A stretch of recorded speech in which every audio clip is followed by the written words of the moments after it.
Hello everyone, कैसे हो आप सब लोग। मैं हूं आशीष और आप देख रहे हो मेरा चैनल बायोलॉजी वाला। भैया हम आपके लिए एनसीईआरटी बायोलॉजी की ऐसी वीडियोस लेकर के आए हैं जो कि आपको नीट 2024 में डैम श्योर सक्सेस दिला देंगी। मतलब अगर आपने इन वीडियोस को देख लिया तो आपको कोई नहीं रोक सकता, आपका सिलेक्शन होके ही रहेगा। अगर आप रिवीजन कर रहे हो तो इससे बेस्ट आपके लिए कुछ नहीं हो सकता।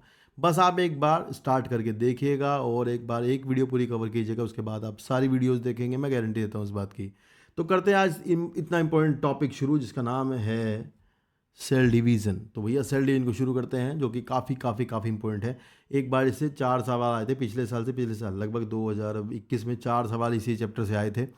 तो इसमें कुछ टेक्निकल चीज़ें रहती हैं थोड़ी थोड़ी सी जो समझने की होती हैं। मैं आपको समझाता हुआ जाऊंगा और साथ ही साथ बताऊंगा कि क्या पेपर कहाँ से कैसे पूछता है, ठीक है ना। और अगर आपने इससे पहले हमारी वीडियोस को नहीं देखा है तो ज़रूर इस वीडियो के डिस्क्रिप्शन लिंक में जा करके देख लीजिएगा। 11th class one shot videos, 12th class one shot videos सारी हैं। 12th क्लास पूरी हो चुकी है, 11th क्लास स्टार्ट हो रखी है, अभी 9 चैप्टर बस रहते हैं। और साथ ही साथ आप चैनल आपको बहुत ज़्यादा मदद करेगा, तो सब्सक्राइब ज़रूर कर लेना। तो थैंक यू सो मच। अब शुरू करते हैं, देखते हैं भाई। चैप्टर का नाम है cell cycle and cell division. तो भैया देखो, सबसे पहली बात सुनो, कोई सेल डिवाइड क्यों करती है। तो दो बातें हैं डिवाइड करने के लिए। एक तो ये है कि अगर कहीं ग्रोथ करनी हो और अपनी संख्या बढ़ानी हो कुछ जगहों पर तो सेल डिवाइड करती है, और अगर गैमेट प्रोड्यूस करने हो तो भी सेल डिवाइड करती है। तो दो तरह का डिवीजन हम यहाँ पढ़ने वाले हैं, एक माइटोसिस और एक मियोसिस। तो चलते हैं, शुरू करते हैं। लिखा है, are you ever that all organism even the single cell even the largest star their life from a single cell. यानी सब कुछ जायगोट से शुरू होता है, कोई भी हो। And you may wonder how the single cell turn goes into the form such large organism. Growth and reproduction are characteristics of sales.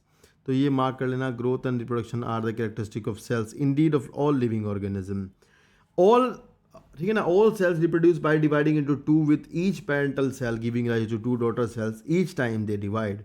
These newly formed daughter cells can themselves grow and divide, giving rise to a new cell population, and that is formed by the growth and division of a single parental cell and its progeny.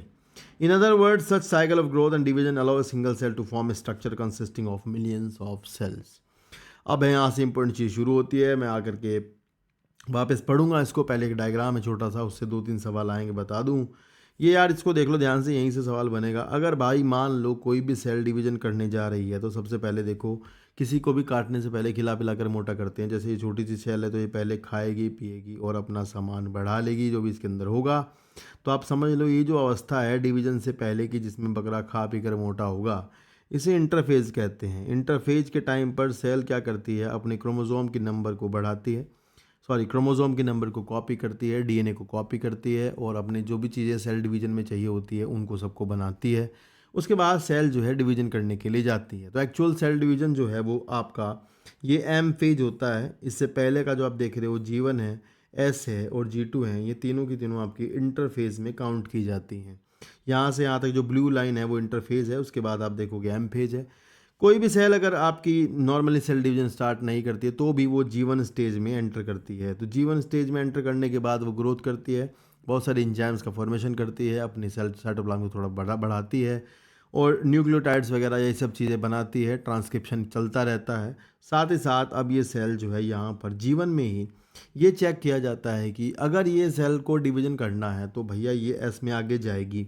अगर इसको division नहीं करना है तो फिर ये यहाँ से G1 से बाहर निकल जाएगी। तो अगर ये जीवन के एंड ऑफ द जीवन के लगभग आसपास ये एग्जिट कर जाती है तो ये G0 में जाती है। और G0 मतलब एक ऐसी अवस्था होती है कि सेल जो है सेल साइकिल को छोड़ देती है और एग्जिट कर जाती है, और एक ऐसी स्टेज में पड़ी रहती है जहाँ पर वो अपना जो भी उसको शेप लेनी है, डिफ्रेंशिएट करना है, ठीक है ना, जो भी फंक्शन करना है उसके लिए वो चली जाती है और मेटाबॉलिकली एक्टिव रहती है। इसका मतलब ये नहीं होता कि सेल मर जाएगी, ध्यान रखना।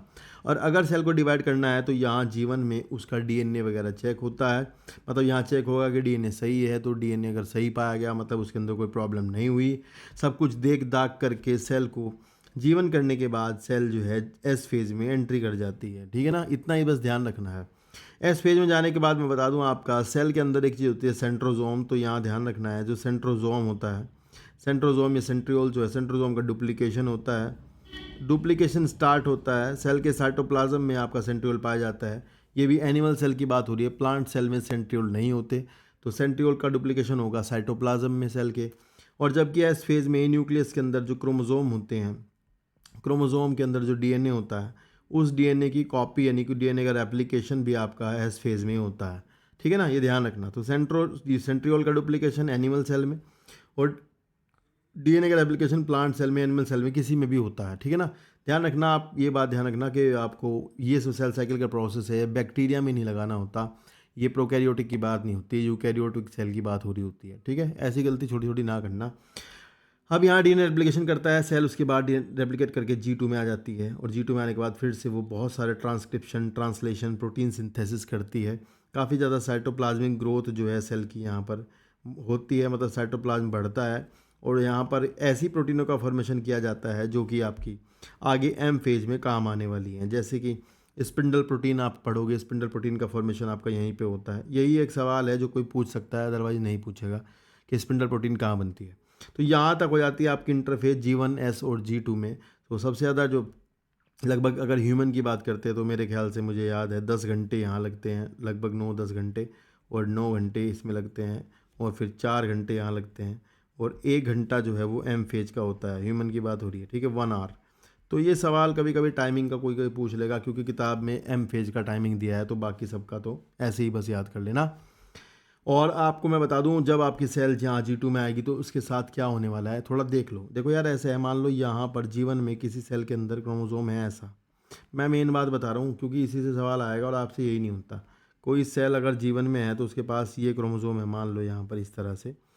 तो पहली बात तो क्रोमोसोम नहीं होता जीवन में, क्रोमेटिन होता है। तो उलझा हुआ अनटिंगल मास होता है डीएनए का, मतलब क्रोमेटिन फाइबर्स होते हैं, ना कि क्रोमोसोम होते हैं।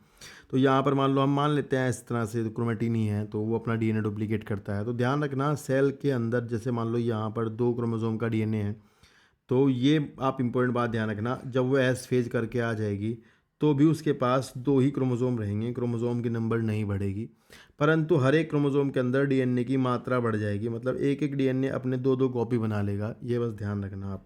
मतलब डीएनए की अमाउंट बढ़ जाएगी। अगर यहाँ पर डीएनए 2C है तो यहाँ G2 में डीएनए 4C हो जाएगा, और अगर क्रोमोसोम 2 क्रोमोसोम हैं तो यहाँ आपके 2 ही क्रोमोसोम रहेंगे। बस इतना सवाल है, इस बात को गलती ना करना, बस यही इसका मेन वो है। ठीक है, तो पहले पढ़ते हैं G2 तक, उसके बाद एम फेज पढ़ेंगे। चलिए, यहाँ लिखा है भाई मेरे, cell division is a very important process in all living organism, and during the cell division of a cell, DNA replication and cell growth also takes place. All these processes, that is cell division, DNA replication and cell growth, hence have to take place in coordinated way to ensure correct division and formation of progeny cells containing intact genome. This sequence of event by which a cell duplicates in genome and synthesize the other constituent of the cell, eventually divide into 2 daughter cells and termed as cell cycle.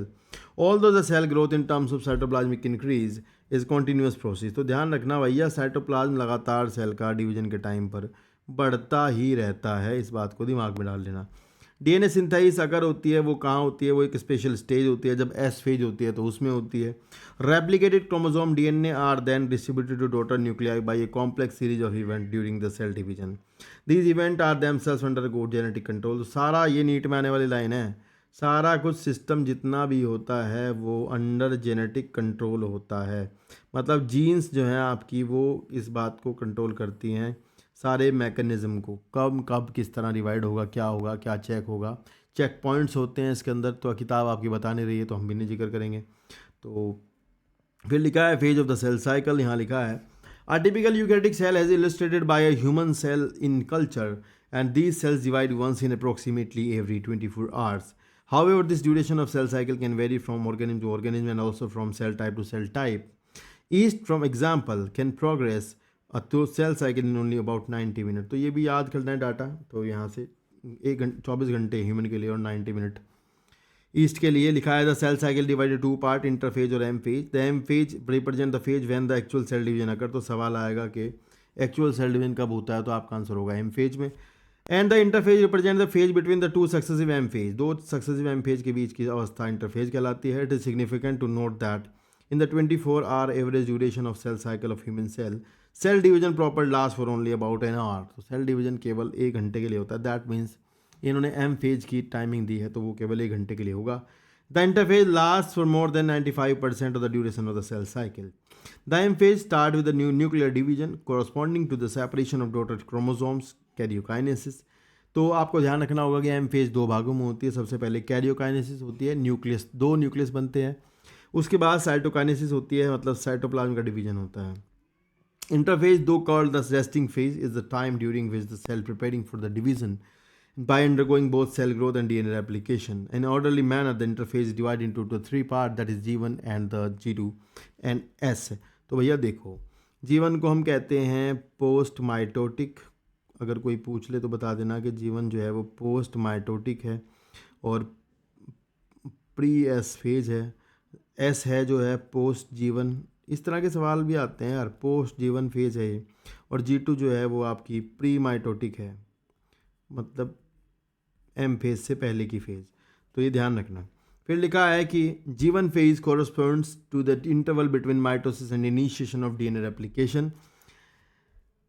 ठीक है। And during G1 phase the cell is metabolically active, तो active तो वो रहेगी, मर थोड़ी जाएगी। And continuously grow but does not replicate DNA. S or synthesis phase means to say that the period during with the DNA replication occur. तो DNA double होगा, chromosome number नहीं बढ़ेंगे भाई, ये गलती ना कर देना, पिटूंगा बहुत। If the initial amount of DNA is denoted as 2, अगर शुरुआत में डीएनए 2C है तो डीएनए बढ़ करके 4C हो जाएगा, क्रोमोसोम उतने ही रहेंगे। However, there is no increase in the chromosome number if the cell had diploid or 2n number of chromosome at G1 stage.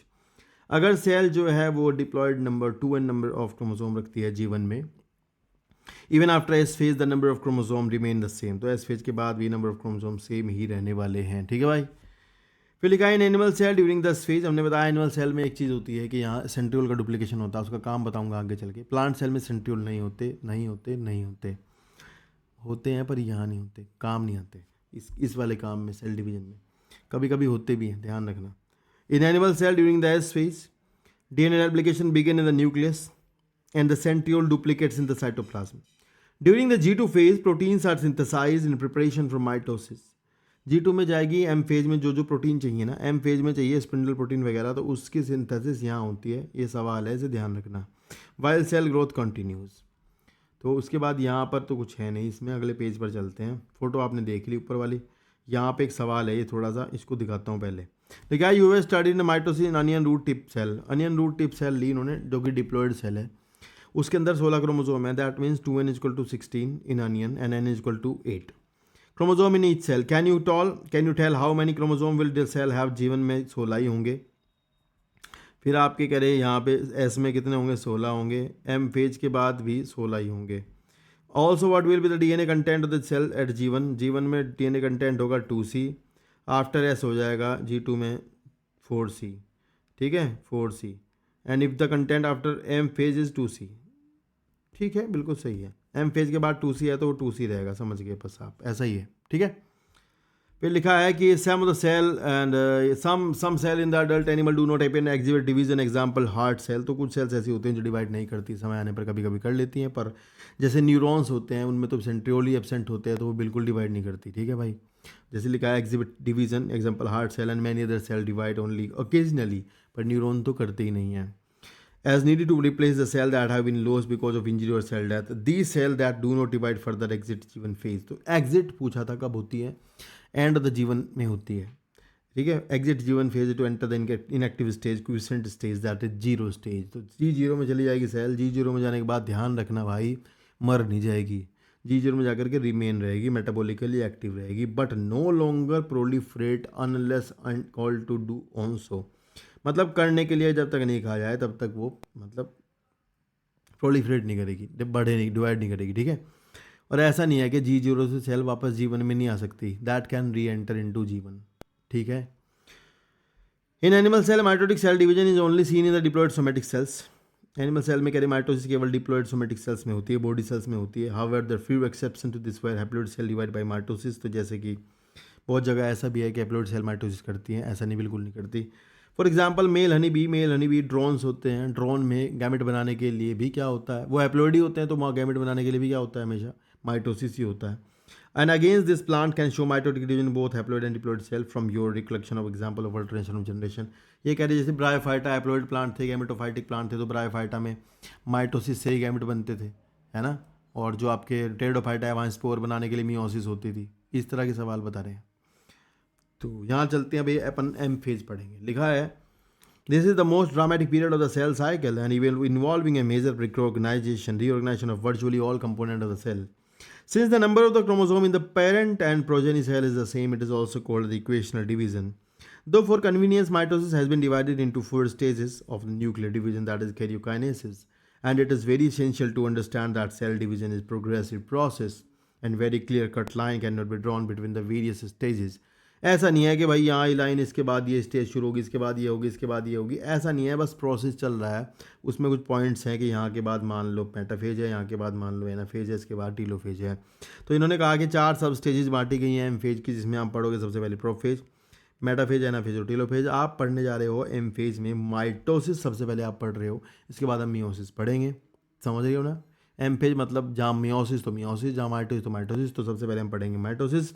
Mitosis को 4 सब स्टेज में बांटा गया है, प्रोफेज, मेटाफेज, एनाफेज, टीलोफेज. सबसे बात पहली इंपॉर्टेंट ध्यान रखना, एक एक चीज़ जो पॉइंट नोट करूँगा उसको नोट कर लेना, समझ में आना बहुत आसान होगा. देखो मैं पहले यही एक चीज़ क्लियर करता हुआ चलता हूँ. मान लो एक सेल है, सीधा सीधा समझो, एक सेल के अंदर मान लो 2 क्रोमोसोम. देखो यार माइटोसिस ना हैप्लोइड भी कर सकती है, डिप्लोइड भी, दोनों कर सकती है. पता कैसे? मान लो एक सेल है, मान लेते हैं उसके अंदर 2 क्रोमोसोम है, हमें नहीं पता इसके अंदर ये हैप्लोइड है कि डिप्लोइड है, पता नहीं है. तो ये ऐसी होगी. अभी जब डीएनए डुप्लीकेट कर लेगा तो पता कैसे हो जाएगा? डीएनए डुप्लीकेशन के बाद ये ऐसा हो जाएगा, ऐसे सबका डीएनए बढ़ गया मान लो. पर ध्यान रखना कि ये जो 2 क्रोमोसोम दिख रहे हैं ना, they are not chromosome, they are chromatid. एक के अंदर जो कॉपी है ना, कॉपी क्रोमेटिड है. क्रोमोसोम ये 2 ही हैं, 2 क्रोमोसोम हैं, इनके पास 4 क्रोमेटिड है. ठीक है बाबू, ये ध्यान रखना. तो सीधी सीधी बात यह है, माइटोसिस में हमें क्रोमेटिड को सेपरेट करना है, बस इतना. माइटोसिस मतलब सेल ने, जो क्रोमोसोम ने कॉपी की है डीएनए की, जो क्रोमेटिड बनाए हैं, उन्हें सेपरेट करना है बस. तो कुछ नहीं होता, मतलब फाइनली होगा ये कि the both chromatid will get separate. Finally हमें ये देखना है कि 2 सेल बनानी है माइटोसिस में और दोनों क्रोमेटिड जो है वो सेपरेट हो जाएंगे. पहले वाली सेल को अगर आप डिप्लॉइड मान रहे हो, मान लो ये 2n है, तो ये भी 2n है. 2n तब कहते हैं जब सेल में क्रोमोसोम पेयर होता है. पेयर मतलब उस पर मतलब एक होमोलोगस क्रोमोसोम्स होते हैं तब. तो अगर ये n होती तो ये भी दोनों n होती. ऐसा है, बस सिंपल इतनी बात है. मतलब उतने ही क्रोमोसोम नंबर रहेंगे जितना कि शुरुआती वाली मदर सेल में होंगे. तो अभी अपन समझेंगे आगे क्या सीन है. देखो लिखा है prophase which is the first stage of the karyokinesis. तो सबसे पहले आप कैरियोकाइनेसिस पढ़ोगे, साइटोकाइनेसिस बाद में पढ़ोगे. Of mitosis follows the S phase and G2 phase, the interphase. In the S phase and G2 phase the new DNA molecule formed, आपको पता ही है, are not distinct but intertwined. सारा डीएनए उलझा रहता है. ठीक है, क्रोमेटिन था तो उलझा रहेगा. Prophase is marked by the initiation. पहला सवाल यहाँ से मार्क करो, प्रोफेज शुरू कब होगी? जब वो G2 से आने के बाद initiation of condensation of chromosomal material. तो जब क्रोमोसोमल मटेरियल का कंडेंसेशन होना शुरू होता है, जब वो क्रोमेटिन फाइबर क्रोमोसोम बनाना शुरू कर देता है, तब हम कहते हैं भैया प्रोफेज शुरू हो चुकी है. And chromosomal material become entangle during the process of chromosome condensation and the centrosome. एक दूसरी बात मैंने कहा था, जो सेंट्रोसोम्स हैं जो कॉपी हुए थे सेल के अंदर, the centrosome which had undergone duplication during S phase of interphase now begin to move towards their pole side. ये थोड़ी सी कहानी यहाँ बताता हूँ. मान लो ये एक सेल है एनिमल की. इस एनिमल सेल में पता क्या हुआ, ये जो मान लो ये सेंट्रोसोम है, ये आपको पता ही है, ये है सेंट्रोसोम. कैसा बन गया, ये है सेंट्रोसोम दोनों. तो एक सेंट्रोसोम तो इधर जा रहा है बेटा, एक इधर जा रहा है, दोनों. तो थोड़ी देर बाद मतलब प्रोफेज के टाइम में ये यहाँ पहुँच जाएंगे, सेंट्रोसोम यहाँ आ जाएंगे, दोनों किनारे पे इधर भी आ जाएंगे. ऐसा हो जाएगा. और जो क्रोमेटिन फाइबर था वो कंडेंस हो रहा है, कंडेंस हो गया वो क्रोमोसोम बन रहा है. मतलब आपको क्रोमोसोम दिखने भी शुरू हो जाएंगे, जैसे मान लो ये क्रोमोसोम बन रहे हैं. ठीक है, ऐसा सीन हो जाएगा. फिर मैं थोड़ी देर बाद और प्रोफेज में चलूँगा आगे. तो प्रोफेज में थोड़ी देर बाद आपको इन क्रोमोसोम्स के अंदर ना क्रोमेटिड दिखाई देना शुरू हो जाएंगे. एक तो ये बात है. दूसरा बात ये है कि जो आपका जो ये वो है ना बाबू, जो आपका सेंट्रोसोम है, यहाँ से आपका इस सेंट्रोसोम से स्पिंडल फाइबर का अरेंजमेंट भी जो है शुरू हो जाता है. ये स्पिंडल प्रोटीन जो कि माइक्रोट्यूब्यूल्स के बने हुए स्पिंडल फाइबर्स होते हैं, ट्यूबुलिन प्रोटीन के बने हुए होते हैं, ये यहाँ पर इस तरह से बढ़ना शुरू भी हो जाते हैं. तो ये प्रोफेज ही चल रही है. प्रोफेज में पहले सेंट्रोसोम किनारे पर गए थे, पोल पर गए थे, और क्रोमोसोम कंडेंस हो रहे हैं और they are showing their chromatid. अब वो अपने क्रोमेटिड भी शो कर रहे हैं. और ये सारा प्रोग्राम जो है न्यूक्लियस की मेम्ब्रेन के अंदर हो, मतलब ये पहले न्यूक्लियस के अंदर हो रहा था, सॉरी. हाँ, तो ये जो क्रोमोसोम वाला पार्ट है ना, ये न्यूक्लियस के अंदर है, ऐसा मान लेते हैं. और ये बाकी साइटोप्लाज्म में चल रहा है. तो अभी होगा क्या, धीरे धीरे अब होगा ये कि जैसे ही प्रोफेज ख़त्म होने को होगी, तो प्रोफेज ख़त्म होने के टाइम पर ना तो जो न्यूक्लियर मेम्ब्रेन है उसकी असेंबली टूट जाती है, तो न्यूक्लियर मेम्ब्रेन की असेंबली हो जाएगी ख़त्म। ये यहाँ पे ख़त्म हो गया न्यूक्लियर मेम्ब्रेन। अब जो क्रोमोसोम्स हैं वो सेंटर ऑफ द सेल में, मतलब बीच में साइटोप्लाज्म में आ जाएंगे, और न्यूक्लियोप्लाज्म और साइटोप्लाज्म एक ही क्लोज उसमें आ जाएंगे, मतलब एक जैसा मिक्स हो जाएगा सारा कुछ। और एक और बात ध्यान रखना, जो न्यूक्लियर मेम्ब्रेन के बाहर एंडोप्लाज्मिक रेटिकुलम होगी वो भी खत्म हो जाएगी, गोल्गी बॉडी की असेंबली खत्म हो जाएगी और न्यूक्लियर मेम्ब्रेन खत्म हो जाएगी, है ना। तो अभी ऐसा होगा, वो क्रोमोसोम आ जाएंगे बाहर जिनके पास दो दो क्रोमेटिड है। एक क्रोमोसोम है, अभी क्रोमोसोम कितने हैं, 2 हैं, और 2 क्रोमोसोम के पास 4 क्रोमेटिड है, ठीक है। अभी डिप्लोइड एप्लोइड हमें नहीं पता क्या है, बस हमें तो पता है 2 क्रोमोसोम है।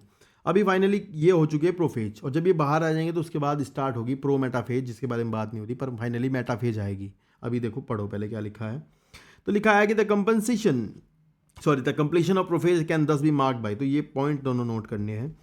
क्रोमोसोमल मटेरियल कंडेंस, सही बात है, वो क्रोमोसोम बन गया, मतलब क्रोमेटिन से क्रोमोसोम बन गया। To form compact mitotic chromosome are seen to be composed of 2 chromatid and attach together at the centromere. तो 2 क्रोमोसोम जो है, मतलब 2 क्रोमेटिड जो है ना, वो ऐसे आपस में जुड़े हुए हैं और एक पॉइंट पर लगे हुए हैं, जिसे कहते हैं सेंट्रोमियर। अब आपको सेंट्रोमियर दिखाऊंगा, ऐसे मान लो अगर इसको देखोगे ध्यान से ना, तो इस सेंट्रोमियर पे ना, यहाँ एक प्रोटीनीशियस स्ट्रक्चर है जिसे कहते हैं काइनेटोकोर। ये तो है सेंट्रोमियर, इसके दोनों तरफ जो ऑरेंज वाला लगाया मैंने, ये है काइनेटोकोर। तो ये काइनेटोकोर है, इधर भी है और इधर भी है, दोनों साइड पे है, और ये एक क्रोमोसोम है, 2 क्रोमेटिड है, ठीक है। फिर यहाँ पे लिखा है कि भाई centrosome which had undergone duplication during the interphase, जो हुआ था डुप्लीकेट सेंट्रोसोम, वो अपना ऑपोजिट पोल पर चला जाएगा। ईच सेंट्रोसोम की तरफ से माइक्रोट्यूब्यूल्स के बने हुए स्ट्रक्चर स्पिंडल फाइबर्स निकलना शुरू हो जाएंगे, that will form a structure that is called as aster. यहाँ आपको दिखा दूँ, यहाँ पे जा करके इसके यहाँ पे इस तरह से रेडिएटिंग आपको स्पिंडल फाइबर्स दिखेंगे, ट्यूब्यूल दिखेंगे। इस स्ट्रक्चर को अपन कहते हैं एस्टर। तो जो एनिमल सेल है उसमें एस्ट्रल टाइप की माइटोसिस है, एस्ट्रल। जो प्लांट सेल है वहाँ ऐसा नहीं होता, वहाँ एनेस्ट्रल टाइप की माइटोसिस होती है। चलो, the 2 asters together with spindle fibres are form mitotic apparatus। चलिए, फिर आता है आपका यहाँ पर cell to the end of the prophase we under microscope do not show Golgi body खत्म, AR खत्म, न्यूक्लियोलस खत्म, न्यूक्लियर मेम्ब्रेन खत्म, और न्यूक्लियोप्लाज्म साइटोप्लाज्म में मिल गया है। सिंपल, ये पॉइंट भी ना याद रखना। और टीलोफेज में जाकर के सारा प्रोग्राम उल्टा हो जाएगा, मतलब इधर से वापस की तरफ चलेगा, न्यूक्लियर मेम्ब्रेन बनेगी, सब कुछ बनेगा। ये है। अभी आपको बताता हूँ सेल, एक पॉइंट देखो यहाँ, जैसे ही पता क्या होगा, जैसे ही ना सेल के साइड न्यूक्लियस की मेम्ब्रेन टूटेगी तो ना सारे क्रोमोसोम बाहर आ जाएंगे। बाहर आने के बाद क्रोमोसोम पता क्या होगा, उसके पास जुड़ जाएंगे स्पिंडल फाइबर्स। तो ये स्पिंडल फाइबर जुड़ गए इसके साथ में, तो पता क्या, ये स्पिंडल फाइबर इसको खींच खाच के ना सेल के बीच में लाते हैं। ऐसा नहीं होता कि ये अपने आप ही सेल के बीच में आ जाएगा, ये वाली बात ना कहना किसी को कि भाई ये खुद ही सेल के बीच में आ जाएगा, नहीं, ये खींच के लाते हैं, ठीक है ना। Then they will get arrange, after then they will get arrange at the equator of the cell. बाद में जो है ये सेल के बीच में आकर के लगेंगे इस तरह से इक्वेटर पर। तो यहाँ पर हम दिख रहे हैं कि एक मेटाफेजिक प्लेट बनी है। एक सवाल ये भी आता है कि कितनी मेटाफेजिक प्लेट बनती हैं, तो एक प्लेट बनेगी।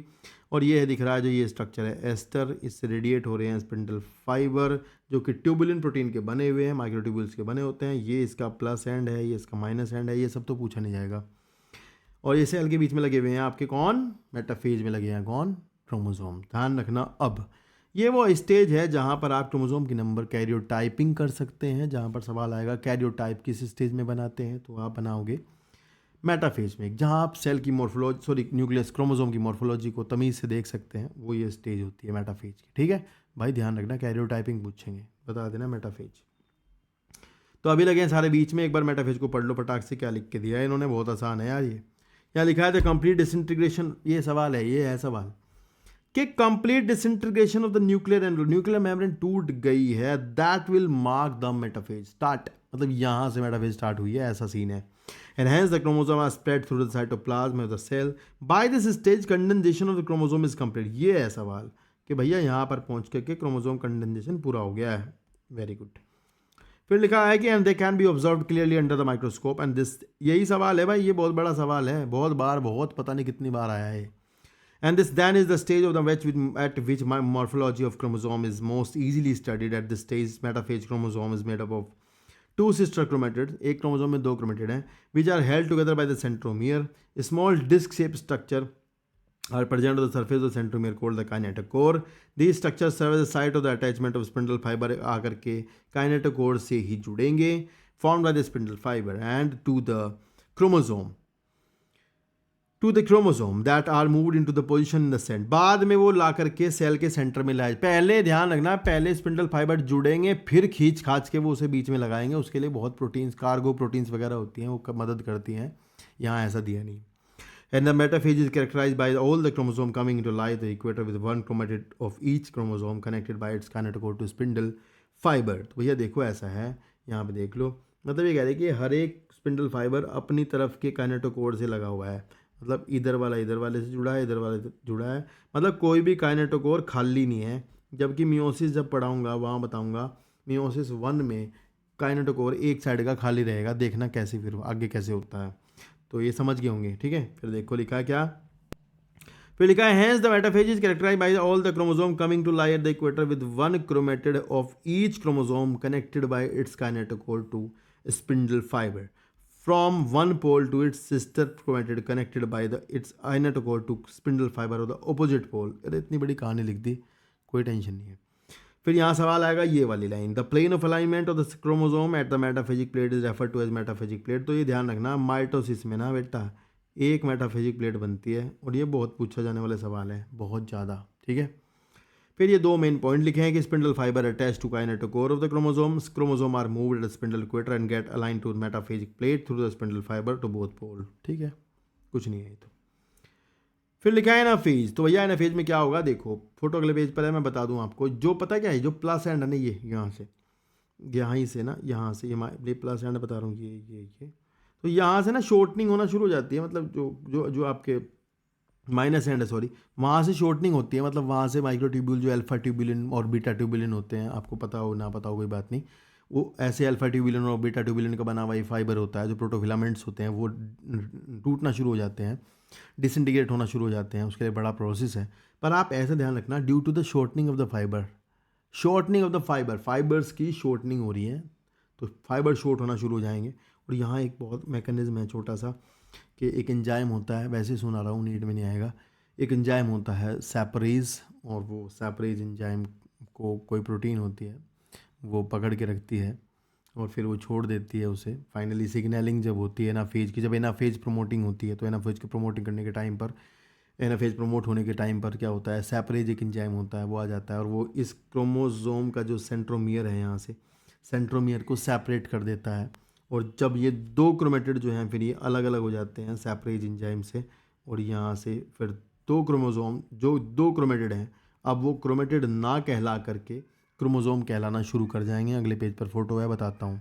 तो ये ध्यान रखना कि एनाफेज जब प्रमोट होती है तो सेंट्रोमियर अलग होता है, और आपको मैंने बताया कि हमें इंपॉर्टेंट बात यही थी कि माइटोसिस में मुझे केवल और केवल क्रोमेटिड को सेपरेट करना है, क्रोमेटिड को, ठीक है। ये लिखा है at the onset of anaphase each chromosome arrange at the metaphase plate is the split simultaneously.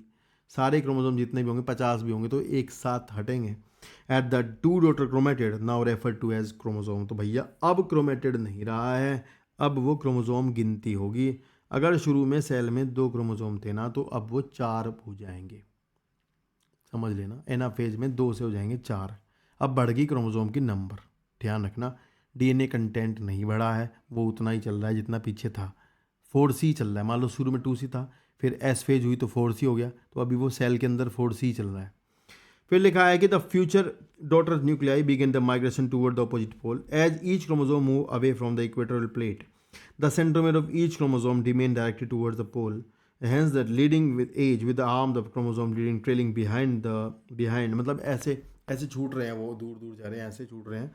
उनका जो सेंट्रोमियर है वो पीछे पोल की तरफ है, और जो उनकी आर्म्स हैं वो एक दूसरे की तरफ हैं, जैसे अलग हो रहे हों इस तरह से। The anaphase stage is characterise by, तो फोटो देख के समझ जाओगे ये है। देखो इन सब का सेंट्रोमियर तो पता किधर है, पोल की तरफ है, मतलब इनकी स्थिति ऐसी बन गई बेचारों की, ये वाली। तो ये क्या कर रहे हैं, खींचे जा रहे हैं बस उधर की तरफ, क्योंकि शॉर्ट हो रहे हैं फाइबर। और अब पता, मैं बता दूं आपको, सेल के अंदर तो डीएनए कंटेंट तो 4C रहेगा, अगर शुरू से 4C चल रहा है तो, मतलब शुरू में 2C था, एस फेज के बाद 4C हो गया, तो अभी 4C है।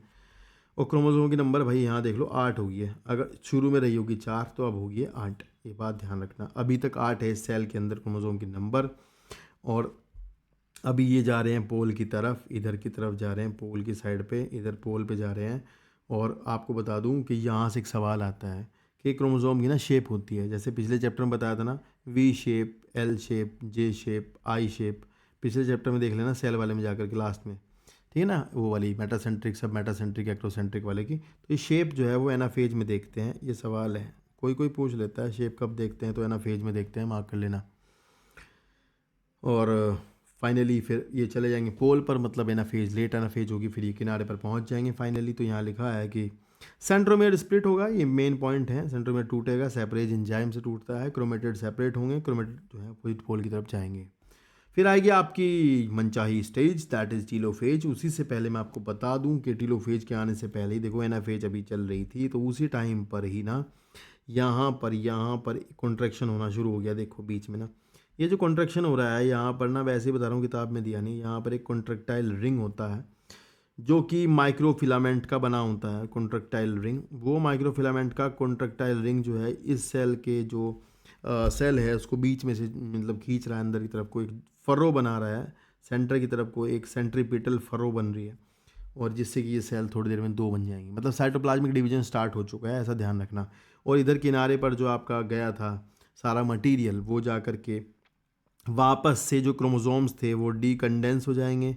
डीकंडेंस होने का मतलब है कि वो फिर से क्रोमेटिन बन जाएंगे, मतलब वो क्रोमोसोम नहीं रहेंगे, अपनी आइडेंटिटी लॉस्ट कर देंगे, और वो फिर से वहाँ nuclear membrane, endoplasmic reticulum, Golgi body, इन सब का बनना शुरू हो जाएगा। तो फिर से अभी सेल के अंदर 2 न्यूक्लियस का फॉर्मेशन हो जाएगा। तो ध्यान रखना, यहाँ लिखा है कि at the beginning of the final stage of the karyokinesis, that is the telophase, the chromosome that have reached their respective pole decondense, ये है important point, and lose their individuality, ये है point main. The individual chromosome can no longer be seen as a set of chromatin material tend to collect at each of the 2 pole. This is the stage which shows the following key event.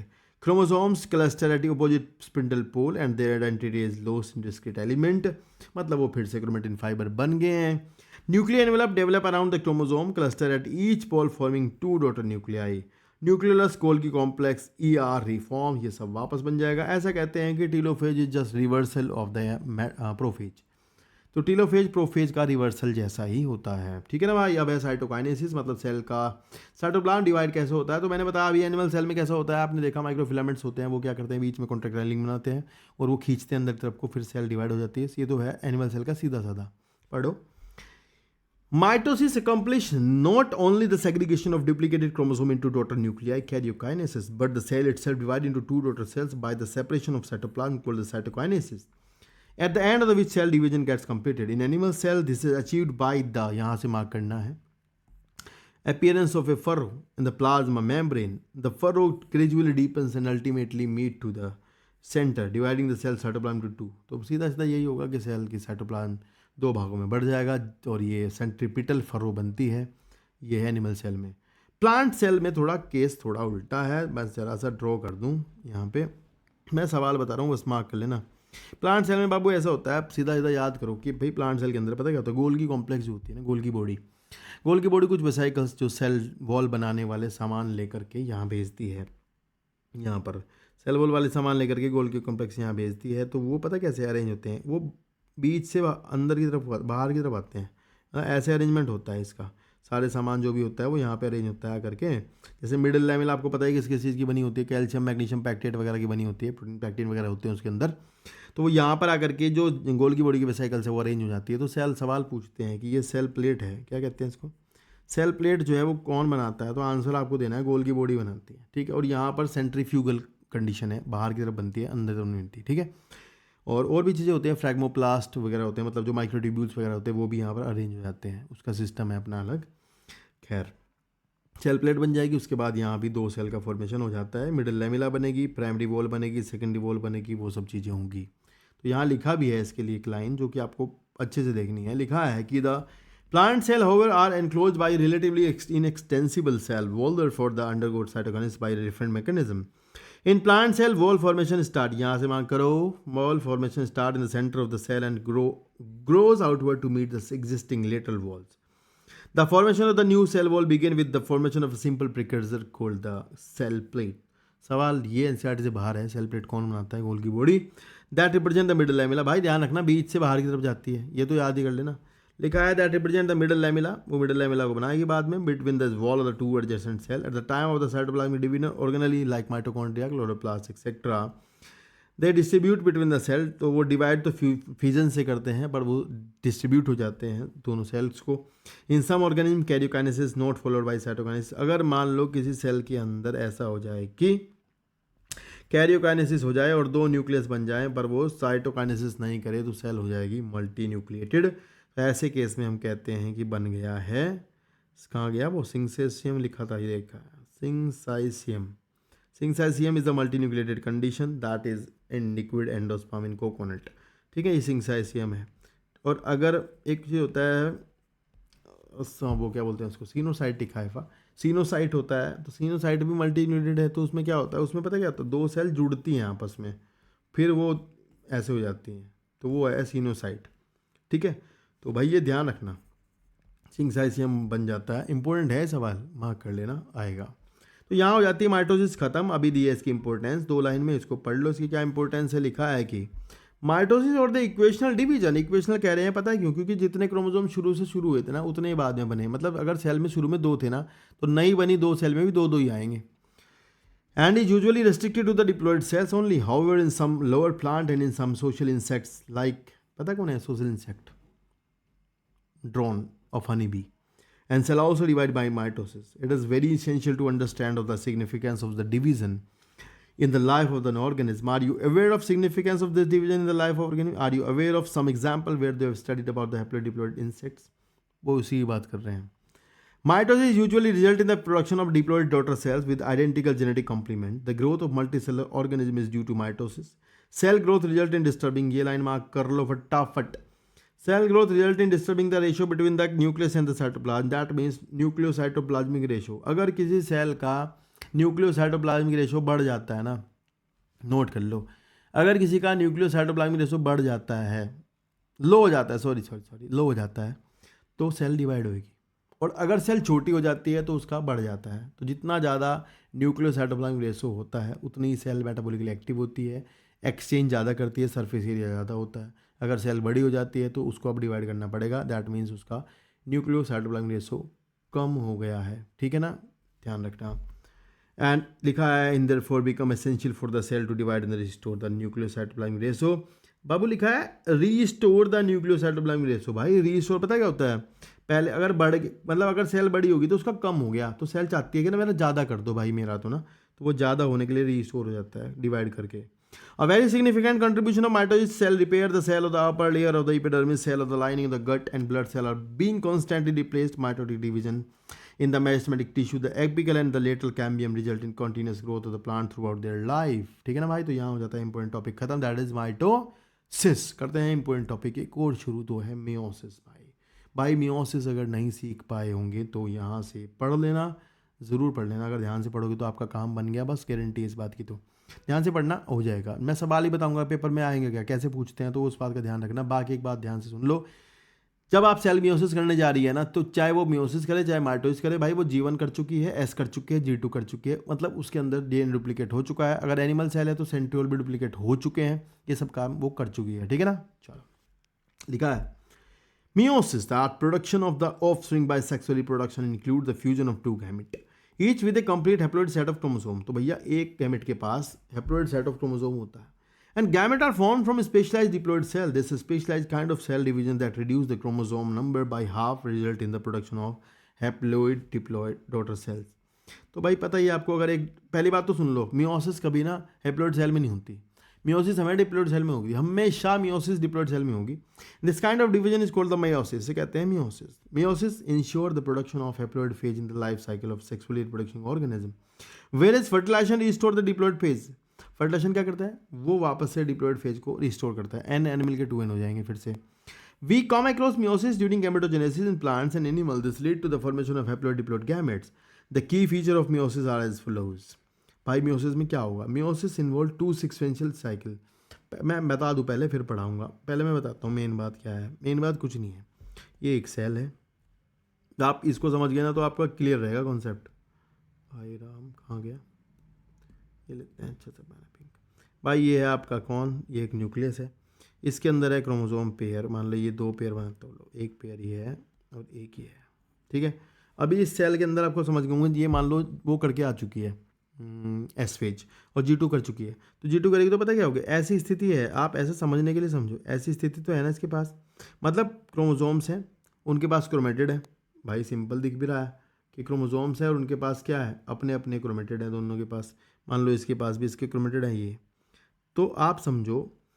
और important point ये है कि यहाँ जब meiosis होती है ना, तो मियोसिस में पहली बात तो ये डिप्लॉयड सेल में होगा हमेशा, और जो क्रोमोसोम पेयर होते हैं ना, होमोलोगस पेयर, भाई वो पेयर बना लेते हैं, आपको सिखाऊंगा कैसे पेयर बनेंगे, वो पेयर बना लेंगे।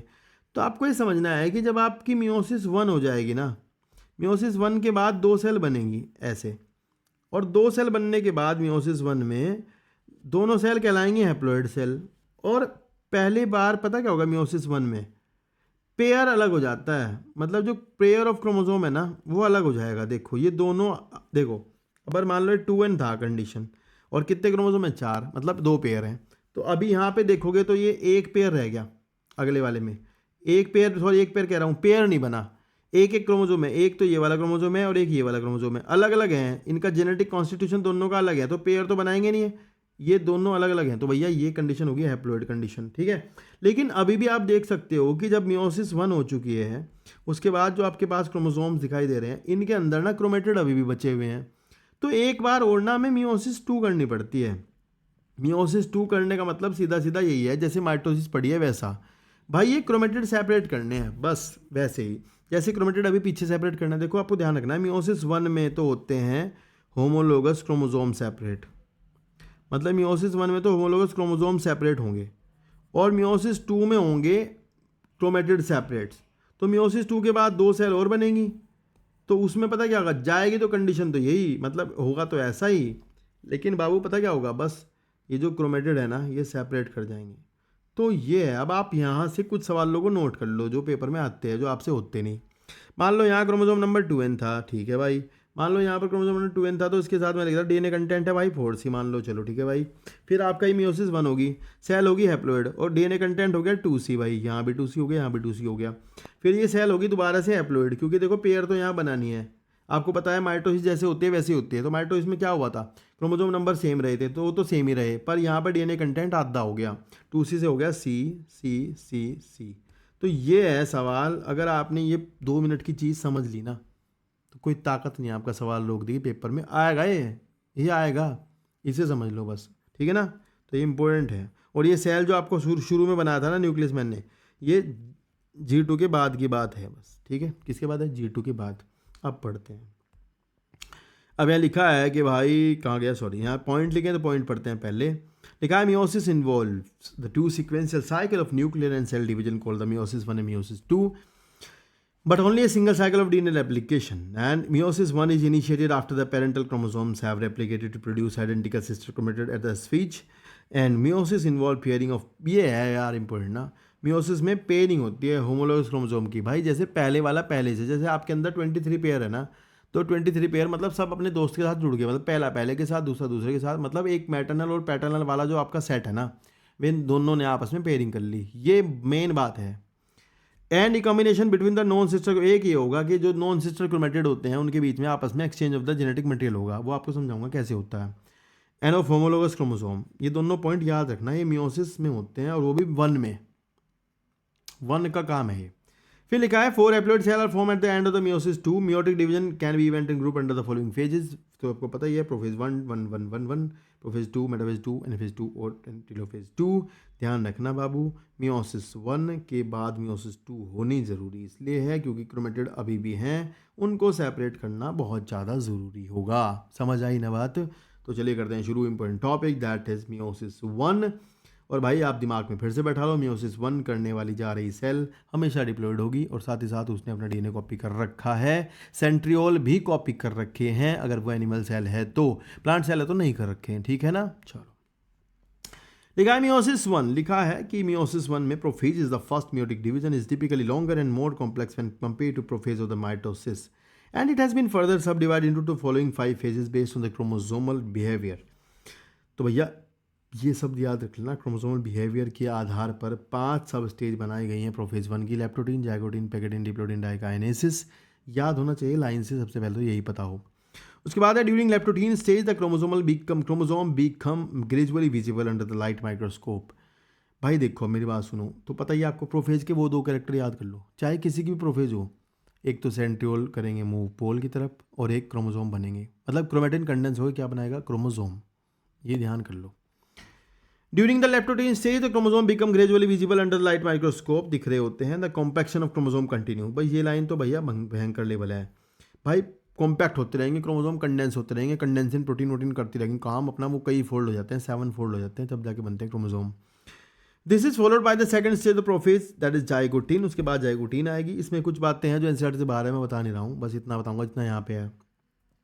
उसके बाद जाइगोटीन आएगी। जाइगोटीन में आपको इंपॉर्टेंट पॉइंट नोट कर लेना है ये वाला कि भाई जाइगोटीन में मान लो इस सेल का न्यूक्लियस है। कहाँ गया भाई, सॉरी पेन कहाँ गया, मोटे वाला ये रहा। तो भाई इसके अंदर पता क्या होगा, इसके अंदर ये होगा कि भाई जो क्रोमोसोम है ना वो अपना बस पेयर कर लेंगे, मतलब ये वाले दोनों क्रोमोसोम हैं, ये दोनों ने अपना पेयर कर लिया है ना। मतलब यही इंपॉर्टेंट बात है कि 2 क्रोमोसोम होंगे, इन दोनों ने अपना पेयर कर लिया। पेयर बनाना ही जाइगोटीन है। Homologous chromosome get align with each other by the level of the centromere. Centromere के लेवल पर जाकर के दोनों पेयर बना लेंगे, इस तरह से पेयर बन जाएगा। मैं बता दूं भाई, देखो ध्यान से, ये जो पेयर दिख रहा है बेटा, इसके बीच में ना एक जुगाड़ है। ओए हाय कहाँ गया भाई, इसके बीच में ना पता है यहाँ पे एक चीज़ होती है, उसका कलर बता देता हूँ, क्या बनाऊँ, नीला। यहाँ पे ना एक चीज़ है, उसे कहते हैं साइनेप्टोनिमल कॉम्प्लेक्स, जो प्रोटीनों का बना हुआ होता है, आरएनए भी होता है उसके अंदर, बहुत सारी चीज़ें होती हैं। ट्राईपार्टाइट स्ट्रक्चर होती है वो, ये सब सवाल नहीं पूछता यहाँ, लेकिन एक चीज़ होती है साइनेप्टोनिमल कॉम्प्लेक्स, इतना तो समझो, उसने इन दोनों होमोलोगस क्रोमोसोम को जोड़ लिया। अरे भैया दो जो होमोलोगस क्रोमोसोम थे पास पास आए, दोनों आपस में जुड़ गए, और अब ये हिलेंगे नहीं, खड़े रहेंगे एक साथ। तो भाई ये दोस्त जो 2 दोस्त थे, इन्होंने आपस में जोड़ दिया है, साइनेप्टोनिमल कॉम्प्लेक्स ने जोड़ दिया है। तो इस स्टेज को कहते हैं सिंडेसिस, इसे कहते हैं साइनेप्सिस, ये दोनों इसके नाम हैं। और ये स्टेज होती है जाइगोटीन में, ठीक ध्यान रखना। ये जो आपको एक पेयर दिख रहा है ना बेटा, इसे कहते हैं बाईवेलेंट। क्या कहते हैं, बाईवेलेंट। एक पेयर को, बाईवेलेंट में कितने क्रोमोसोम है बेटा, 2 क्रोमोसोम है। और आपको ध्यान रखना है भाई, सबके अंदर तुम्हें पता ही है, कॉपी तो सबके अंदर है, बाकी कुछ होना हो दिख नहीं रही हो पर कॉपी है। तो एक बाईवेलेंट में कितने क्रोमेटेड हुए, 4 क्रोमेटेड हुए। और ये गलती ना कर देना, अगर किसी सेल में 2n नंबर ऑफ क्रोमोसोम 23 है ना, तो उसके अंदर कितने बाईवेलेंट होंगे, 23 बाईवेलेंट होंगे। उसके अंदर 46 क्रोमेटेड होंगे। भाई कहाँ गया, 23 बाईवेलेंट होंगे, और सॉरी एक बाईवेलेंट में 4 क्रोमोसोम होंगे, 2 क्रोमोसोम होंगे सॉरी। और अगर एक सेल के अंदर 23 है ना, 2n नंबर, 23 तो थोड़ा अच्छा नहीं है एग्जाम्पल, 2n नंबर 46 है, तो उसके अंदर जो वो होंगे क्या बोलते हैं बाईवेलेंट, तो वो 23 बाईवेलेंट होंगे। और 23 बाईवेलेंट के अंदर आपको ध्यान रखना है 46 क्रोमोसोम होंगे, और क्रोमेटेड होंगे, मल्टीप्लाई कर देना 4 से, ठीक है, ये ध्यान रखना। यही मैथ है, उसी से सवाल आएगा सीधा साधा। देखो यहाँ लिखा है कि this is followed by the second stage that is called as the zygotene. During this stage chromosome start preparing together and इस process association called as synapsis. ये सवाल है। Such process, such paired chromosome are called homologous chromosomes, and electron microscope stage indicate that chromosome synapses is accompanied by the formation of complex structure. ये mark कर लो, synaptome में complex बनता है, जोड़ के रखता है उनको आपस में।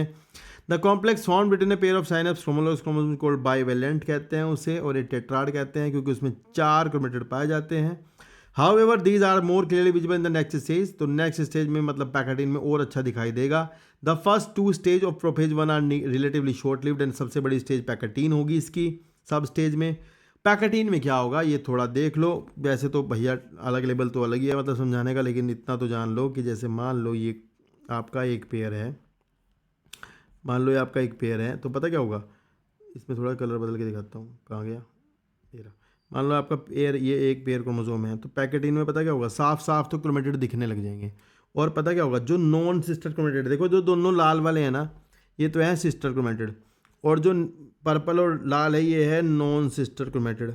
तो पता क्या होगा, नॉन सिस्टर क्रोमेटेड जो है ना, इनके बीच में ना ऐसे एक्सचेंज हो जाएगा जेनेटिक मटेरियल का, और यहाँ पर इस जगह पर बन जाएगा क्रॉस बन जाएगा। यहाँ एक एंजाइम कॉम्प्लेक्स काम करता है जिसे हम रिकॉम्बिनेज कहते हैं, और रिकॉम्बिनेज एक मतलब एक कॉम्प्लेक्स है, इसमें एक्सोन्यूक्लियस, एंडोन्यूक्लियस, रिकॉम्बिनेज, अनवाइंडेज, इस तरह पी प्रोटीन, यू प्रोटीन और पता नहीं दुनिया भर के सामान होते हैं, जो कि पता क्या करते हैं, फाइनली इधर वाला लाल वाला कट के उधर आ जाएगा और पर्पल वाला एक्सचेंज इधर हो जाएगा। मान लो अगर इस हिस्से में यहाँ पर जितना हिस्सा इधर उधर हो रखा है, इसमें मान लो 10 जीन है ना इधर, तो ये 10 जीन इधर आ जाएंगे और इधर वाले उधर चले जाएंगे, मतलब जेनेटिक एक्सचेंज हो जाएगा जेनेटिक मटेरियल का। And that is called as recombination. यही इवोल्यूशन का कारण भी है, ये ध्यान रखना, ठीक है। और ये सिंगल क्रॉस ओवर मैंने दिखाया हुआ है, और ज़्यादातर सिंगल क्रॉस ही होता है, कहीं कहीं डबल भी होता है, वो अलग बात है। तो ये एक इम्पोर्टेंट पॉइंट है, इसको ज़रूर याद रखना कि क्रॉसिंग ओवर होता है पैकेटीन में, रिकॉम्बिनेज एंजाइम मदद करता है। और फाइनली जब ये हो जाता है, ख़त्म हो जाता है, एक्सचेंज हो जाता है, एक्सचेंज के बाद भी ना पता क्या होता है, एक्सचेंज के बाद भी, एक्सचेंज हो चुका है उसके बाद भी ना ये ऐसा सीन बन जाता है कि वो एक्सचेंज हो चुका है मटेरियल, कोई दिक्कत नहीं है, ऐसे हो गया, मान लो यहाँ पर ऐसे इधर का इधर हो गया और उधर वाला थोड़ा सा, अबे कहाँ गया, सॉरी, मान लो ये ऐसा सीन हो गया और एक्सचेंज होने के बाद भी पता क्या होता है, ये ऐसा हो जाता है। और लेकिन फिर भी ना यहाँ पे ना कनेक्शन बना रहता है, यहाँ पे एक्सचेंज हो गया फिर भी कनेक्शन बनाया, तो connection is called as the chiasmata, उसे कहते हैं कियाजमेटा, ये कनेक्शन कहलाता है कियाजमेटा। और यहाँ से जो साइनेप्टोनिमल कॉम्प्लेक्स था वो घुल जाएगा बाद में, अगली स्टेज में वो ख़त्म हो जाएगा, क्योंकि उसका काम तो हो गया, जिसके लिए बराबर में लाया था वो काम खत्म हो गया, तो भाई ये तो यहाँ से हट जाएगा, फिर ये कियाजमेटा से दोनों जुड़े रहेंगे आपस में क्रोमोसोम, ठीक है। तो अभी भी देखते हैं आगे क्या होगा, पढ़ो। फिर लिखा है कि यहाँ during the stage the 4 chromatid of each bivalent chromosome become distinct, साफ साफ दिखाई देंगे क्रोमेटिड पैकेटीन में, and clearly appear as tetrad. This stage characterise by the appearance of recombination nodule बनेगा, इस पे क्रॉसिंग ओवर होगा, non sister chromatid of homologous chromosome के बीच में क्रॉसिंग ओवर होगा, ये सब सवाल हैं, दिमाग कर लेना। Crossing over is exchange of genetic material between the two homologous chromosome. Crossing over is also an enzyme mediated process जिसमें कि रिकॉम्बिनेज एंजाइम मदद करेगा। क्रॉसिंग ओवर रिकॉम्बिनेशन कराता है जेनेटिक मटेरियल का, जो कि आपको पता ही है, बहुत इंपॉर्टेंट चीज़ है। Recombination between homologous chromosome is complete by the end of the pachytene, के एंड पे कंप्लीट हो जाता है, लेकिन फिर भी वो एक्सचेंज वाली पॉइंट पर आपस में जुड़े रहते हैं, उस जुड़ी हुई जगह को कहते हैं कियाजमेटा, ठीक है ना भाई, ध्यान रखना। उसके बाद लिखा है next stage that is diplotene, धीरे धीरे साइनेप्टोनिमल कॉम्प्लेक्स डिसॉल्व हो जाता है और कियाजमेटा बना रहता है, ठीक है। तो यहाँ मार्क कर लेना, ये पॉइंट है डिसोल्यूशन ऑफ साइनेप्टोनिमल कॉम्प्लेक्स, ये इंपॉर्टेंट पॉइंट है डिप्लोटीन का। मैं बता दूँ आपको एक बात कि जो ह्यूमन में oocytes होती है ना, फीमेल में प्राइमरी oocytes जो होते हैं वो डिप्लोटीन स्टेज में ही अरेस्ट रहते हैं, ठीक है, जब तक प्यूबर्टी नहीं आ जाती तब तक। लिखा है the tendency of the recombined homologous chromosome of the bivalent to separate from each other except the side of the crossover. Crossover किस जगह बस जुड़े रहेंगे, बाकी जगह से अलग हो जाएंगे। दिस एक्स शेप स्ट्रक्चर और कॉल्ड द कियाजमेटा। तो ये अगली लाइन बहुत इंपॉर्टेंट है कि oocytes में ना, oocytes में पता क्या होता है, डिप्लोटीन स्टेज जो ना मंथ्स लास्ट कई मंथ तक रहती है, मतलब जो फीमेल का oocyte होता है उसमें जब मियोसिस शुरू हो जाती है पहले ही बच्ची के अंदर, तो वो मतलब पैदा होने से पहले ही मियोसिस शुरू हो जाती है और वो मियोसिस जो है डिप्लोटीन में जाकर के रुक जाती है। मतलब जब लड़की पैदा होती है तो उसकी ओवरी में जो सेल्स होती हैं, oocytes होती हैं, वो सारी की सारी डिप्लोटीन में अरेस्ट होती हैं, ध्यान रखना है। फिर लिखा था final stage of meiotic prophase 1 is diakinesis, this is marked by the, mark कर लो, ये नीट में आएगा यहाँ से। टर्मिनलाइजेशन ऑफ कियाजमेटा, मतलब कियाजमेटा जो है वो जैसे ऐसे था तो वो यूं यूं करके किनारे पर जाना शुरू हो जाएगा, किनारे पर पहुंच जाएगा ऐसे, यहाँ पर, यहाँ से यहाँ, ये होगा terminalization of chiasmata. During this phase the chromosome are fully condense. तो देखो प्रोफेज चल रही थी अब तक, तो आपको पता ही है प्रोफेज जब खत्म होगी तो क्रोमोसोम पूरी तरह कंडेंस हो जाएंगे। मेटा फेज में तो आपको पता ही है साफ साफ दिखाई देंगे। And the meiotic spindle assembled, वो तुम्हें पता ही है, सेंट्रियोल पहुंच गए होंगे किनारे पर, उन्होंने स्पिंडल भी बना लिया होगा, है ना। और by the end of the diakinesis the nucleus, ये सब तुम्हें पता ही है। अब वही होगा, वापस से प्रोफेज खत्म हो रही है ना, तो न्यूक्लियस खत्म होगी, ER खत्म हो जाएगी, गोल की बॉडी, ये सब खत्म हो जाएगा। उसके बाद जो ट्रांजिशन होगा वो मेटाफेज में आ जाएगा, मतलब सेल जो है वो मेटाफेज में पहुंच जाएगी। अब होगा मेटाफेज 1 शुरू। देखो मेटाफेज 1 में तुम्हें पता ही फिर से वही होगा, स्पिंडल फाइबर क्रोमोसोम्स पर अटैच होंगे, पर अब की बार एक एक क्रोमोसोम नहीं, पूरा पेयर ऑफ क्रोमोसोम सेल के बीच में आके लगेगा, एक एक नहीं, पूरा पूरा पेयर आके सेल के बीच में अरेंज हो जाएगा, ध्यान रखना। एक एक पेयर, जैसे हमारे अंदर 46 क्रोमोसोम है ना, तो सेल के बीच में 23 पेयर लगेंगे, 1 2 3 4 5 6 7 8 9 10, इस तरह से लिखा है। मेटाफेज 1 द बाइवेलेंट क्रोमोसोम, अभी बाइवेलेंट ही हैं क्योंकि वो जुड़े हुए हैं, पता कहाँ कियाजमेटा पे। Align the equatorial plate and the microtubule, microtubule भैया स्पिंडल फाइबर की बात हो रही है। and from the opposite pole of the spindle attach to the kinetochore of homologous chromosome। देख लो कैसे अटैच होते हैं, सिखाता हूँ। फोटो देख लो, यहाँ पे दिख ही रहा होगा, ये फोटो पे देखो मेटाफेज 1 का। इसमें एक चीज़ सवाल है इंपॉर्टेंट भाई, पता क्या है? जैसे मान लो ऐसा सीन है, ये पेयर है, क्रोमोसोम है ये वाला, तो ऐसा सीन है मान लो पेयर में, तो ना अंदर वाले काइनेटोकोर तो खाली रहेंगे ना भाई। ये यहाँ वाला, अबे पीला रंग का लेते हैं, यहाँ वाला काइनेटोकोर तो खाली रहेगा ना, बाहर वाला तो जुड़ेगा बस, मतलब स्पिंडल फाइबर बाहर वाले पे तो लगेगा ना, अंदर वाला तो खाली रहेगा। तो यहाँ ये ध्यान रखना, मेटाफेज में नहीं था ना ऐसा, उसमें माइटोसिस में, तो यहाँ क्योंकि पेयर है ना, तो एक एक तरफ ही काइनेटोकोर जुड़ पाएगा स्पिंडल फाइबर से, एक एक खाली रहेगा, जैसा आपको दिख भी रहा होगा। केवल बाहर साइड लगा है, अंदर वाली साइड पे कुछ नहीं लगा है, यहाँ पर खाली है। अभी आप देख सकते हो मेटाफेज 1 चल रही है, इसमें आपको दिखाई देगा ये सेल के बीच में लग गए हैं क्रोमोसोम, पेयर में लगे हुए हैं बाबू, ध्यान रखना ये पेयर है। और मैं एक और बात बताऊँ आपको कि भाई पेयर में लगे हुए हैं। और एक और बात थी कि 2 मेटाफेजिक प्लेट बनी है यहाँ से, ये सवाल याद रखना। जैसे वहाँ तो एक बनी थी ना, तो यहाँ दो लाइन है अलाइनमेंट की, इसको ध्यान रख लेना, ठीक है। उसके बाद आपको दिखाई देगा एनाफेज हो रही है, एनाफेज में सिंपल दिख भी रहा है अब तो। एनाफेज में जो होमोलोगस क्रोमोसोम्स थे, देखो ये भी थे ना, ये पेयर बेचारे 2-3 की टूट गई है, और ये एनाफेज 1 में होमोलोगस क्रोमोसोम सेपरेट हो रहे हैं। यही पॉइंट है यार, ये ध्यान रखना है यार, होमोलोगस क्रोमोसोम सेपरेट हो रहे हैं, उधर जा रहे हैं पोल्स की तरफ। फिर आपको दिखेगा कि मियोसिस 1 खत्म हो चुकी है, और इस फाइनल टीलोफेज में आपको एक किनारे पर जाएंगे सेल इस तरह से। ये भी आपका हैप्लॉइड हो चुकी है सेल, क्योंकि इसमें भी पेयर नहीं पहुंचा, ठीक है। इधर भी हैप्लॉइड हो चुकी है सेल, ये ध्यान रखना, ठीक है। ये इंपॉर्टेंट है यार काफ़ी। जैसे मैं बताऊँ, अगर डीएनए कंटेंट की बात करें तो मान लो यहाँ पर 4C है, यहाँ भी 4C है, यहाँ अभी भी 4C है, और यहाँ हो जाएगा 2C। ये ध्यान रखना बस, वरना मारूंगा बहुत। फिर नीचे पढ़ लेते हैं, उसके बाद पहले फिर आगे पढ़ेंगे।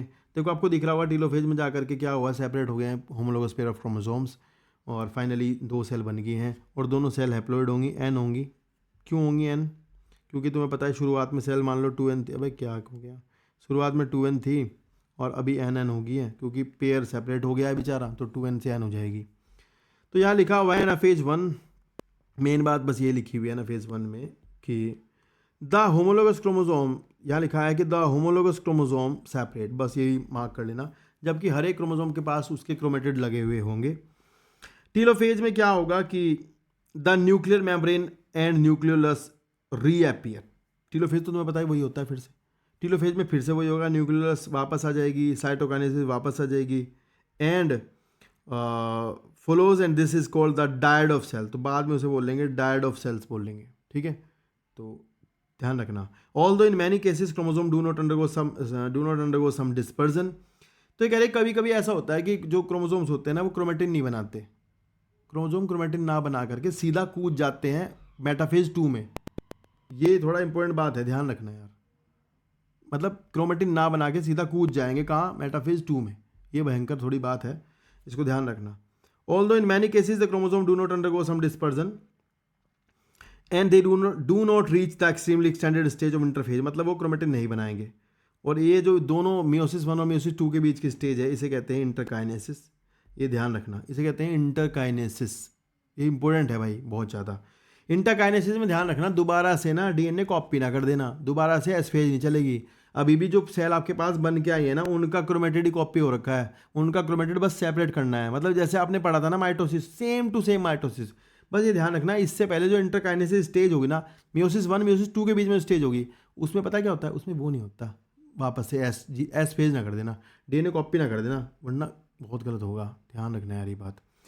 उसमें पता क्या होगा, बस उसमें कुछ नहीं होगा, उसमें सेंट्रियोल का डुप्लीकेशन होगा, यहाँ दिया नहीं है पर लिख लेना, सेंट्रियोल डुप्लीकेशन होगा, ठीक है। उसके बाद सेल जो जाएगी आपकी प्रोफेज 2 में जाएगी, फिर आपको मैं आगे तो पढ़ूंगा नहीं, आप खुद पढ़ोगे। अब तो मेयोसिस 2 होगी, प्रोफेज 2 वैसा ही जैसे माइटोसिस में था, मेटाफेज 2 होगी वैसा ही जैसे वहाँ था, एनाफेज 2 होगी फिर से वैसे ही जैसी वहाँ हुई थी माइटोसिस के टाइम पर।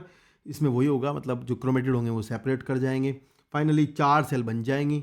और 4 सेल बनने के बाद आप देखोगे फाइनली लास्ट में 4 सेल जो बनी हैं उनके अंदर क्रोमोसोम की नंबर आधी हो गई है और क्रोमेटिड सेपरेट हो गए हैं। फाइनली आपके पास हैप्लॉइड 4 सेल, मियोसिस के बाद 4 हैप्लॉइड सेल का फॉर्मेशन हो गया है। इंपॉर्टेंट बात यह है कि लास्ट में डीएनए कंटेंट C हो जाएगा। यही भयंकर लेवल की बात है। एनाफेज 2 में 2C रहेगा, ये ज़रूर ध्यान रखना बेटा, ठीक है। पे क्या हो गया इसमें। फिर लास्ट में आपको एक बात ध्यान रखनी है थोड़ी सी बस, ये सिग्निफिकेंस पढ़ लो एक बार प्यार से। Meiosis the mechanism by which the conservation of specific chromosome number of each species achieved across generation sexually producing organ, मतलब गैमेट ना बनते अगर, तो फिर आपको पता ही है गैमेट अगर माइटोसिस से बनते तो 92 ना हो जाते क्रोमोसोम आपके अंदर, वो हो जाता। इवन दो द प्रोसेस पर से पैराडॉक्सिकली रिजल्ट इन रिडक्शन, मतलब ये कह रहे कि एक तो ये कि क्रोमोसोम नंबर आधे हो रहे हैं पर फिर भी ये फायदे की चीज़ है। It also increases the genetic variability in the population of organism from one generation to the next. Variation are very important for the process of evolution, मतलब इसके बिना वेरिएशन नहीं आएंगे। आपको देख लिया क्रॉसिंग ओवर हुआ है और वेरिएशन आएंगे, तो बहुत इंपॉर्टेंट है चैप्टर, बहुत ज़्यादा इंपॉर्टेंट है भाई। टूसी उसी वाले खेल में ना फंस जाना, ध्यान से देख लेना, जो बताया इंपॉर्टेंट रहेगा आपके लिए बहुत ज़्यादा। तो यहाँ ये चैप्टर खत्म हो जाता है, मिलते हैं नेक्स्ट चैप्टर में। नेक्स्ट चैप्टर आपको मिलेगा फोटोसिंथेसिस, अवेटिंग चैप्टर है वो, ध्यान रखना, और आपके लिए बहुत ज़्यादा इंपॉर्टेंट होगा। यहाँ तक की वीडियो जरूर देख ली होगी, अगर जिसने पूरी देखी होगी तो उसका बहुत बहुत धन्यवाद। मिलते हैं नेक्स्ट वीडियो में, take care, bye bye, subscribe कर देना, थैंक यू सो मच।